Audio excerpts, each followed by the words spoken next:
farmohub.pk। अस्सलाम वालेकुम बच्चों, क्या हाल है आप सबका? ठीक ठाक है? अच्छा बच्चों, आज का हमारा टॉपिक है एड्रिनल ग्लैंड।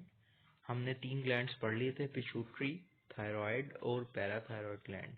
आज हमने अपना आखिरी ग्लैंड पढ़ना है, वो है एड्रिनल ग्लैंड। ठीक है, तो अल्लाह ताला का पाक नाम लेके शुरू करते हैं। सारे बच्चे एक बार दुरूद शरीफ पढ़ लें। जो मैं आपको हर लेक्चर में कहता हूँ ना, दुरूद शरीफ पढ़ने का, दुरूद शरीफ की बहुत बरकत है और इससे अल्लाह पाक हमारे काम ऐसे आसान करते हैं कि हमारी सोच है। आपने वो हदीस शरीफ सुनी है ना, जिसका मफहूम है कि जब कोई मुझ पर एक बार दुरूद भेजता है तो अल्लाह पाक उसके लिए आफियत का एक दरवाज़ा खोल देते हैं।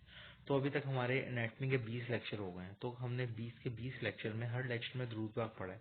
तो अब तक हम पर आफियत के 20 दरवाजे तो कम से कम खुल चुके हैं ना। तो इस तरह हम दुरूद शरीफ को अपनी ज़िंदगी का हिस्सा बना लें तो हमें इतनी आसानियाँ होंगी कि हम सोचेंगे भी नहीं, हमें पता भी नहीं होगा हमारे काम कैसे होते जाएंगे। तो बच्चों स्टार्ट करते हैं। बहुत छोटा सा टॉपिक है, 10-15 स्लाइड्स हैं सिर्फ। Adrenal gland. एड्रिनल ग्लैंड के ना 2-3 नाम होते हैं। एड्रिनल ग्लैंड को सुप्रा एड्रिनल ग्लैंड भी कहते हैं, सुप्रा रीनल ग्लैंड भी कहते हैं। ये किडनी की टॉप पे प्रेजेंट होते हैं, किडनी के ऊपर प्रेजेंट होते हैं। ठीक है, उसके सुपीरियर पोल पे। अच्छा, राइट वाला जो ग्लैंड होता है ना, राइट एड्रिनल ग्लैंड, वो ट्रायंगुलर होता है शेप में। और जो लेफ्ट वाला ग्लैंड होता है वो सेमील्यूनर होता है। सेमील्यूनर कहते हैं मून शेप का, हाफ क्रिसेंट शेप। ठीक है, तो ये आपसे एमसीक्यूज में कई दफा पूछ लेते होते हैं कि राइट ग्लैंड की शेप ट्रायंगुलर है और लेफ्ट की है सेमील्यूनर, और इनका वेट क्या है, 4 ग्राम। यानी कि दोनों का मिला के जो है ना वो, एक ग्लैंड का वेट है 4 ग्राम, यानी कि राइट वाले का भी 4 ग्राम है और लेफ्ट वाले का भी 4 ग्राम है। ठीक है, उसके बाद बच्चों लोकेशन की थोड़ी सी बात कर लें।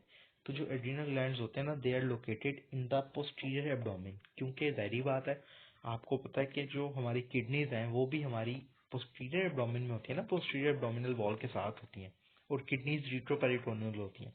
तो इसका मतलब है कि एड्रिनल ग्लैंड भी पोस्टीरियर एब्डोमेन में होंगे, सुप्रोमीडियल किडनी और डायफ्राम के दरमियान। क्योंकि डायफ्राम और पोस्टीरियरली किडनी, इन दोनों के दरमियान जो जगह है उस जगह में प्रेजेंट होंगे।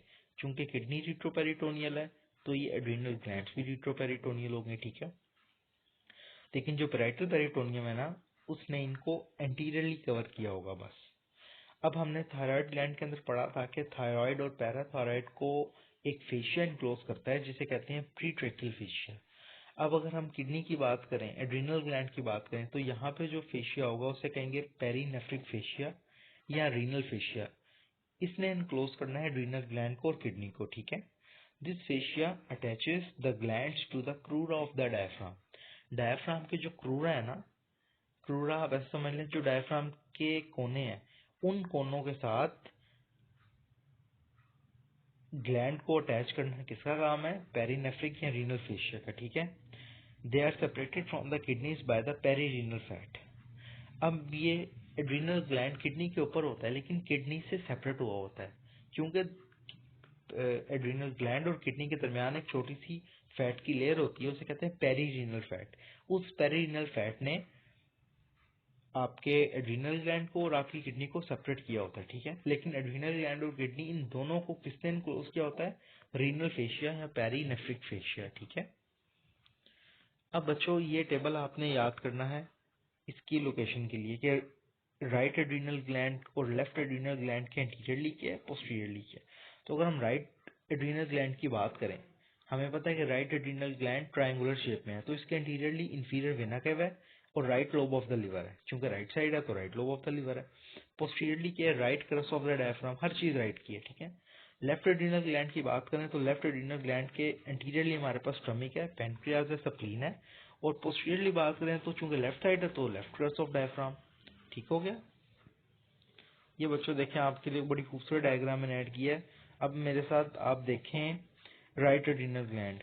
राइट एड्रिनल ग्लैंड की बात करेंगे तो आपको right lobe of the liver नजर आ रहा है, नीचे राइट किडनी नजर आ रही है।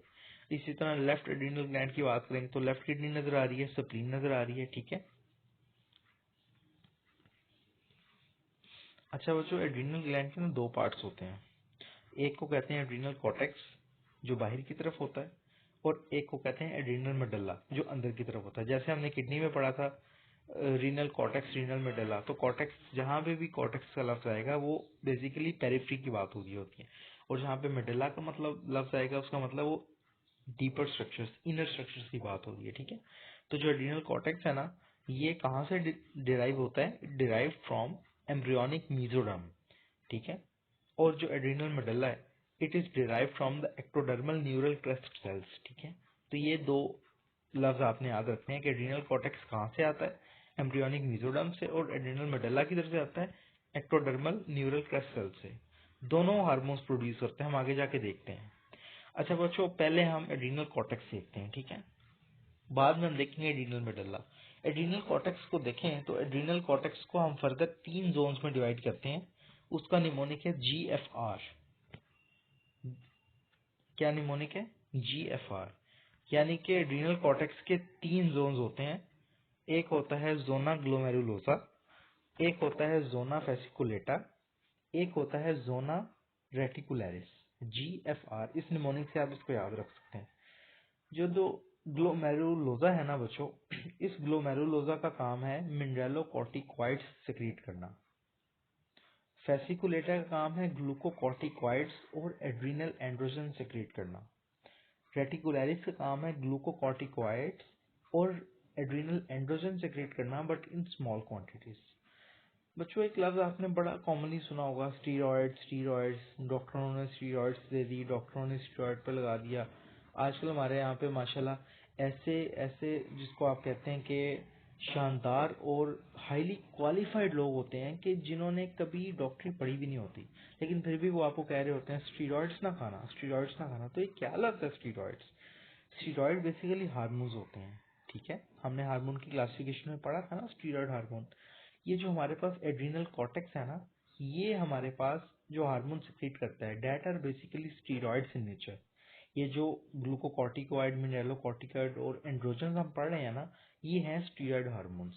अब स्टीरॉयड हार्मोन्स को आगे से हम क्लासिफाई करते हैं मुख्तलिफ टाइप्स के अंदर। उसमें से जोना ग्लोमेरुलोसा जो हार्मोन सिक्रीट करते हैं उनको कहते हैं मिनरलोकॉर्टिकॉइड्स।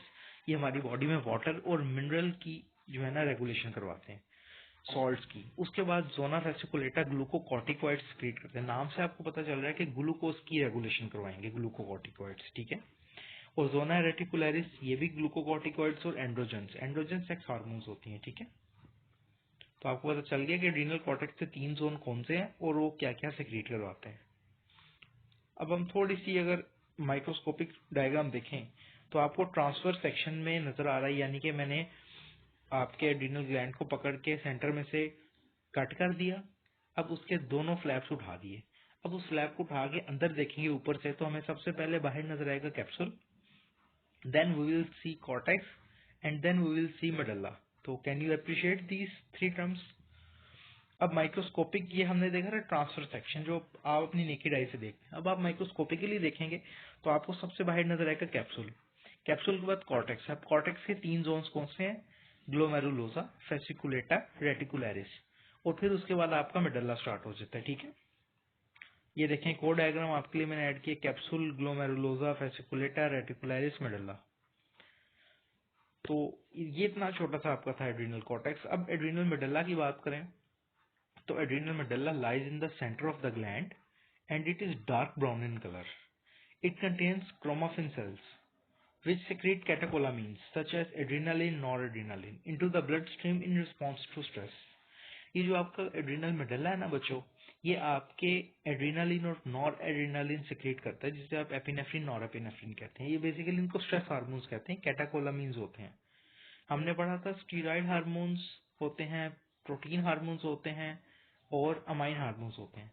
तो जो एड्रिनल कॉर्टेक्स हार्मोन सिक्रेट करता है ना, that are basically steroids in nature.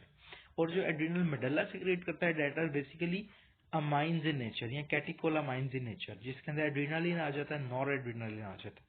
और जो आपने पढ़ा हुआ था अपने बचपन में एफएससी में कि आपके पास एक ऑटोनॉमिक नर्वस सिस्टम होता है, एक सिंपैथेटिक सिस्टम होता है, एक पैरासिम्पैथेटिक होता है। सिंपैथेटिक सिस्टम ये होता है कि आपने अपने सामने एक शेर को देख लिया, अब आपके पास दो ही रास्ते हैं, या तो वहां से भाग जाओ या फिर उसके साथ लड़ो। फ्लाइट और फ्राइट रिस्पॉन्स, ठीक है। इसके अंदर आपकी हार्ट बीट तेज हो जाती है, डाइजेस्टिव आपकी इम्पेयर्ड हो जाती है, आपकी प्यूपल्स डायलेट कर जाते हैं, आपको गुस्सा आता है, आपको पसीना आता है, आप कांपना शुरू कर देते हो, ठीक है। तो ये सारे फ्लाइट और फ्लाइट रिस्पॉन्स होते हैं, ठीक है। इन रिस्पॉन्स बेसिकली किसकी वजह से होते हैं? एड्रीनलिन की वजह से। फिर जब उस शेर से आप बच जाते हैं, आप उसको मार देते हैं, उससे भाग जाते हैं, आप थोड़ी देर बाद नॉर्मल हो जाते हैं, रिलैक्स हो जाते हैं, फिर आपका कौन सा सिस्टम एक्टिवेट होता है? पैरासिम्पैथेटिक सिस्टम, ठीक हो गया। तो क्रोमाफिन सेल्स जो होते हैं ना, they secrete enkephalins which function in pain control. अच्छा, कहता है जो मेडुल्ला के सेल्स होते हैं ना, क्रोमाफिन सेल, इनका मेन काम होता है कैटेकोलामीन सेक्रेट करना एड्रीनालिन, लेकिन ये थोड़ी अमाउंट में, स्मॉल अमाउंट में एनकेफ्लिन्स भी सेक्रेट करते हैं। एनकेफ्लिन्स कौन से होते हैं? बेसिकली एनकेफ्लिन्स वो वाले हार्मोन्स होते हैं या वो वाले केमिकल न्यूरोट्रांसमीटर्स होते हैं कि जो आपकी पेन कंट्रोल के अंदर इन्वॉल्व होते हैं, ठीक है। जो आप पेन किलर्स खाते हैं ना, उसके अंदर एनकैफ्लिन्स होते हैं, सिंथेटिक एनकैफ्लिन्स। तो बॉडी नेचुरली भी एनकैफ्लिन्स, नेचुरली भी पेन किलर्स प्रोड्यूस करती है वाया एड्रीनल मेडुल्ला, लेकिन वो बहुत उसका अनइम्पोर्टेंट रोल है। अच्छा बच्चों, ब्लड सप्लाई की बात करें तो एड्रीनल ग्लैंड्स की ना रिच ब्लड सप्लाई होती है। 3 मेन आर्टरी सप्लाई करती है इन्हें: superior adrenal artery, middle adrenal artery, inferior adrenal artery. जो सुपीरियर एड्रीनल आर्टरी है ना, ये आती है इंफीरियर स्फेरेनिक आर्टरी से। मिडल एड्रीनल आर्टरी आती है एब्डोमिनल एओर्टा से, डायरेक्ट ब्रांच है एब्डोमिनल एओर्टा की। और इंफीरियर एड्रीनल आर्टरी आती है रीनल आर्टरी से, ठीक हो गया। इसी तरह राइट और लेफ्ट एड्रीनल वेन्स जो है ना, ये ड्रेन करती हैं ग्लैंड को। अब ये राइट एड्रीनल वेन कहाँ जाती है? इंफीरियर वेना केवा में। और जो लेफ्ट एड्रीनल वेन है वो जाती है लेफ्ट रीनल वेन में। तो बच्चों ये सीधा सीधा रट्टा है, ये आप लोगों ने याद करना है एज इट इज। फिर ये डायग्राम देखें, इसमें आपको ब्लड सप्लाई नजर आ रही है। राइट एड्रीनल ग्लैंड पता चल रहा है, लेफ्ट एड्रीनल ग्लैंड पता चल रहा है, सुपीरियर सुप्रारीनल आर्टरी नजर आ रही है, मिडिल सुप्रारीनल आर्टरी नजर आ रही है, इंफीरियर सुप्रारीनल आर्टरी नजर आ रही है, रीनल आर्टरी नजर आ रही है, राइट वीनस ड्रेनेज नजर आ रहा है, लेफ्ट वीनस ड्रेनेज नजर आ रहा है, ठीक है, वेना केवा नजर आ रहा है। उसके बाद बात करें इनर्वेशन की, तो जो एड्रीनल ग्लैंड्स है ना, they are innervated by the coeliac plexus and greater splanchnic nerves. दो चीजें नर्व सप्लाई प्रोवाइड करती हैं एड्रीनल ग्लैंड को, एक होता है सीलिक प्लेक्सिस और एक होता है ग्रेटर सबक्लैंक्टिन नर्व्स, ठीक हो गया। Sympathetic innervation to the adrenal medulla is via myelinated presynaptic fibers mainly from the T10 to L1 spinal cord segment। आपके लिए डिटेल में जाना कोई जरूरत नहीं है, बस एक एक जुमला जो मैंने आपके लिए लिखा है कि इनफ है अगर कोई पूछे तो, ठीक है। कि सिंपैथेटिक सप्लाई जो होती है एड्रीनल मेडुल्ला की, ये कहाँ से आती है? ये T10 से L1 सेगमेंट के जो प्री सिनेप्टिक फाइबर्स होते हैं ना, वो सिंपैथेटिक सप्लाई देते हैं एड्रीनल मेडुल्ला को। और लिम्फेटिक ड्रेनेज की बात करें तो जो लिम्फ है एड्रीनल ग्लैंड से, वो लंबर लिम्फ नोड्स में जाता है, ठीक है। These vessels originate from two lymphatic plexus, one deep to the capsule and the other in the medulla। कहता है जो लंबर लिम्फ नोड्स है ना, ये बेसिकली प्लेक्सिस की फॉर्म में होते हैं। दो प्लेक्सिस होते हैं, एक प्लेक्सिस होता है कैप्सूल से डीप पड़ा होता है और एक मेडुल्ला के अंदर प्रेजेंट होता है, ठीक हो। अब बच्चों, हम अगर एड्रीनल ग्लैंड के हार्मोन्स की बात करें तो अकॉर्डिंग टू द फंक्शन हम एड्रीनोकॉर्टिकल हार्मोन्स को 3 कैटेगरीज में डिवाइड करते हैं, जैसे मैंने आपको पहले बताया था। एक है ग्लूकोकॉर्टिकॉइड्स, ठीक है, जो ग्लूकोज की रेगुलेशन करवाएंगे। एक है मिनरलोकॉर्टिकॉइड्स, जो वाटर मिनरल सॉल्ट्स की रेगुलेशन करवाएंगे। और एक है कॉर्टिकल सेक्स हार्मोन्स, जो आपके एंड्रोजन्स होते हैं, ठीक है। ग्लूकोकॉर्टिकॉइड्स में बच्चों आपके आ जाते हैं कॉर्टिसोल, कॉर्टिसोन, कॉर्टिकोस्टेरोन, ठीक है। ये आपके वो वाले हार्मोन्स होते हैं जो स्ट्रेस के अंदर रिलीज होते हैं जब आपकी बॉडी स्ट्रेस के अंदर होती है। अब स्ट्रेस का मतलब समझना जरूरी है, एक होता है फिजिकल स्ट्रेस और एक होता है मेंटल स्ट्रेस, ठीक है। एक होता है केमिकल स्ट्रेस।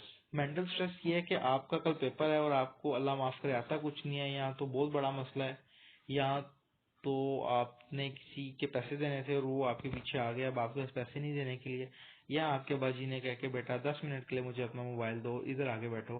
तो 10 मिनट के अंदर जो आपकी हालत होती है वो होती है स्ट्रेस वाली, ठीक है। उन 10 मिनट ऐसा लगता है कि पूरा घंटा हो गया और कब बाबा मोबाइल वापस करेंगे, आपके वो 10 मिनट नहीं गुजर रहे होते, ठीक है। उन 10 मिनटों के अंदर क्या होता है कि आपकी बॉडी शदीद स्ट्रेस की हालत में होती है कि भाई अभी अब्बू पकड़ेंगे, अभी अब्बू पकड़ेंगे, ठीक है। तो उन 10 मिनट के अंदर क्या होता है कि आपके ये ग्लूकोकॉर्टिकॉइड्स रिलीज होते हैं, स्ट्रेस हार्मोन, और आपकी बॉडी को कोप अप करवाते हैं, स्ट्रेस से कोप अप करने के लिए आपकी मदद करते हैं, ठीक है। इसी तरह आपके मिनरलोकॉर्टिकॉइड्स हैं जिसके अंदर आपका एल्डोस्टेरोन आ जाता है। एल्डोस्टेरोन क्या करता है, आपने किडनी में पढ़ा था, एल्डोस्टेरोन का काम होता है salt reabsorption from collecting tubule. मैंने आपको उसमें नेफ्रो में भी पढ़ाया था के आपका जो कलेक्टिंग ट्यूब्यूल होता है वहां पे एक्ट करता है एल्डोस्टेरोन, और वहां से सॉल्ट की रीअब्जॉर्प्शन करवाता है, और वहां पे वाटर की रीअब्जॉर्प्शन कौन करवाता है? एडीएच। इसी तरह कॉर्टिकोस्टेरोन यहाँ पे भी होता है 11 डीऑक्सीकोर्टिसोल, 11 डीऑक्सीकोर्टिकोस्टेरोन, ठीक है। उसके अलावा कॉर्टिकल सेक्स हार्मोन्स एंड्रोजन्स होते हैं। तो थोड़ा सा अगर हम देख लें कि एड्रीनल कॉर्टेक्स का फंक्शन क्या है। एड्रीनल कॉर्टेक्स मिनरलोकॉर्टिकॉइड सेक्रीट करता है। मिनरलोकॉर्टिकॉइड का काम होता है regulate sodium retention and potassium loss, यानी कि मिनरलोकॉर्टिकॉइड ने क्या करना है कि सोडियम की रिटेंशन करवा लेनी है, बॉडी के अंदर सोडियम को रोक लेना है, और पोटेशियम को यूरिन के अंदर एक्सक्रीट आउट करवा देना। ग्लूकोकॉर्टिकॉइड्स का क्या काम होता है? It acts as anti inflammatory agents, affect metabolism of food. ये आपके फूड मेटाबॉलिज्म को अफेक्ट करता है, आपकी ग्लूकोज की रेगुलेशन करवाता है, और एंटी इन्फ्लेमेटरी एजेंट होता है। यानी कि अगर आपको सुना होगा कि डॉक्टर ने स्टेरॉइड्स दे दी, डॉक्टर ने स्टेरॉइड दे दी, या किसी को इन्फ्लेमेशन हुई हो, इन्फेक्शन हुई हो, तो उसके अंदर स्टेरॉइड्स देते हैं क्योंकि ये एंटी इन्फ्लेमेटरी काम करते हैं, ठीक है। हाँ, लॉन्ग टर्म नहीं देना चाहिए। और इनका स्टेरॉइड्स का एक और ये होता है कि इसको आपने स्लोली टैपर ऑफ करवाना है, यानी कि किसी को आप स्टेरॉइड की डोज दे रहे हो तो उसको आपने एकदम नहीं कहना कि इसको छोड़ दें, उसको ऐसा ऐसा 10 मिलीग्राम थी 5 पे ले आओ, फिर 3 पे ले आओ, फिर 1 पे ले आओ, फिर उसको खत्म करो, स्लोली खत्म करवानी है। एंड्रोजन्स, एंड्रोजन्स का आपको पता है they regulate control over rapid growth spurts in pre adolescent. जब एडोलिसेंट स्टेज आती है, जब प्यूबर्टी स्टेज आती है, तो एक रैपिड ग्रोथ होती है बॉडी के अंदर, फिजिकली और मेंटली। उस दौरान ही एंड्रोजन सेक्रीट होते हैं जो उस ग्रोथ स्पर्ट्स को जो है ना वो कंट्रोल करते हैं। अब एड्रीनल मेडुल्ला से बच्चों दो हार्मोन रिलीज होते हैं, एड्रीनालिन या एपिनेफ्रिन। इसका काम होता है कि आपकी बॉडी को फ्लाइट और फाइट रिस्पॉन्स के लिए तैयार करना, हार्ट रेट बढ़ाता है, ब्लड प्रेशर बढ़ाता है आपका। और नॉर एड्रीनालिन या नॉर एपिनेफ्रिन ये कंस्ट्रिक्ट करवाता है आर्टरियोल्स को, यानी कि आपकी बॉडी को रिलैक्स करवाता है। अच्छा बच्चों, ये एक आपने गलती नहीं करनी, ये स्पेलिंग देख लें, ये नॉर एड्रीनालिन, ये नॉन एड्रीनालिन नहीं है। कई बच्चे इसको NON नॉन एड्रीनालिन लिखते हैं, एग्जामिनर कांटा मारता है, तो ये NOR है, नॉर एड्रीनालिन, ठीक हो गया। ये बच्चों आपके लिए मैंने एक बड़ी खूबसूरत ही डायग्राम ऐड की है, इसमें आप देख लें। सबसे पहले देखें तो एड्रीनल ग्लैंड है, cortex medulla superior surface of kidney पे है, कनेक्टिव टिश्यू है, आपको हिस्टोलॉजी दिखाई है, टिश्यू एरिया दिखाया है, ग्लोमेरुलोसा दिखाया है, फेसिकुलेटा दिखाया है, रेटिकुलरिस दिखाया है, मेडुल्ला दिखाया है।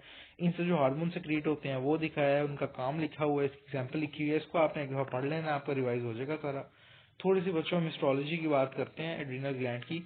तो ये एड्रीनल ग्लैंड की हिस्टोलॉजी होती है, इसमें कैप्सूल होता है, मेडुल्ला होता है। कैप्सूल को आप मजीद फिर डिवाइड करते हैं GFR के अंदर, और मेडुल्ला के अंदर आपके पास क्रोमाफिन सेल्स होते हैं, ठीक है, लाइट स्टेनिंग सेल्स होते हैं।